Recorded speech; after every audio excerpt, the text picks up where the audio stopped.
This week we were supposed to dive into my Kundalini experience, but it had other plans. So today we're talking about energy vampires, and I'm bringing in my friend and fellow coach Csaba for this one. Do you know an energy vampire? Are you one? Are they even a real thing?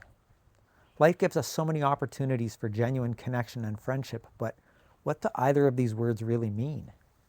Our world is built on transactions. Give a little of your time, effort, intention, or love, and get back a little. Give a lot, we can expect a lot, right? I take Jeff's call every single time. He's always in a crisis. I listen, and I try and share my experience to help him if I can. Seems like he never listens to me though, because he's always coming back with the same problem over and over and over. He never asks me how I am. It's all about him. Feels like he's sucking all my energy. This relationship just isn't working for me anymore. I think I need to cut Jeff off completely. I hear a version of this story almost every day in my work and in my life, online and off, and it got me to thinking, what defines a good relationship? What energy is the other person sucking out of me? And how do they do that anyway? Does my level of energy, love, and self-worth come from an unspoken expectation that I should get back what I'm giving so freely? Do all of these questions actually miss the mark because I believe that love and fulfillment come from outside of me? In Hinduism, Krishna talks about karma yoga, which is acting from a place of love without expecting anything in return. If I listen to Jeff only because I expect him to eventually listen to me, this is a business transaction, not a friendship. Real connection asks us to give love because it's our true nature, not because we want or need a payout. The Sufi mystic Rumi looked at friendship as a way to dissolve the ego. In Sufism, the other person is your mirror. So if Jeff is draining me, what is this draining feeling showing about my own ego? Am I upset because Jeff's hurting? Or because Jeff isn't feeding my need to be a successful savior? Christianity follows the concept of agape, a love that doesn't keep score. In Buddhism, it's called loving kindness, which tells me that if someone can drain my energy, my peace was never really mine to begin with. Taoism just says, be water. Let people pour their grief into you and let it pass through, with no ego for it to get snagged on. Every spiritual tradition I know of addresses this in its own way. This seems to have happened organically, across thousands of years, with sometimes little to no contact between them.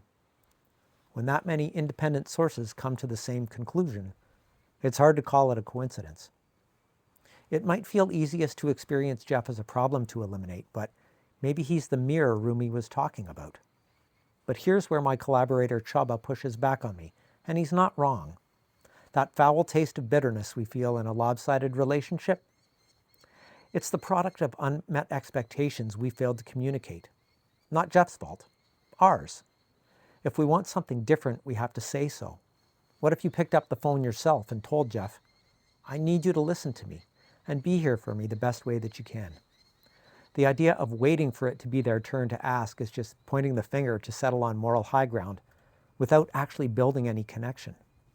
So there's really two paths here. You communicate your needs and see what's possible.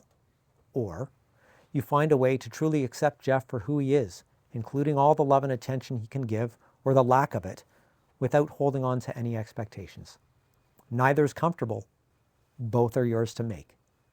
These teachings allow us to go in all kinds of directions, none of which are right or wrong, really. If someone feels like an energy vampire, we can cut them off cold turkey with bitterness or judgment. We can cut them off, but still try to send them love, talk to them about our feelings and what expectations we have for the relationship to continue. We can continue the relationship from a place of knowing that the energy of love and compassion is really limitless. Or we can use the other as a mirror to see the place where our own ego keeps getting snagged. I've experienced that the more love and compassion that I'm able to show another, the more I can show the pieces of me that need it the most. The more I can do this without conditions or expectations, it leads to more energy, more creativity, less conflict, and more balance in my life, regardless of what others seem to be doing or not doing for me. This is a collaboration with my friend Csaba. He's a life coach who does great work. You can find the full piece on my Substack, and there's a link to it below, along with a link to his website. Next week, we really do get into Kundalini. See you then.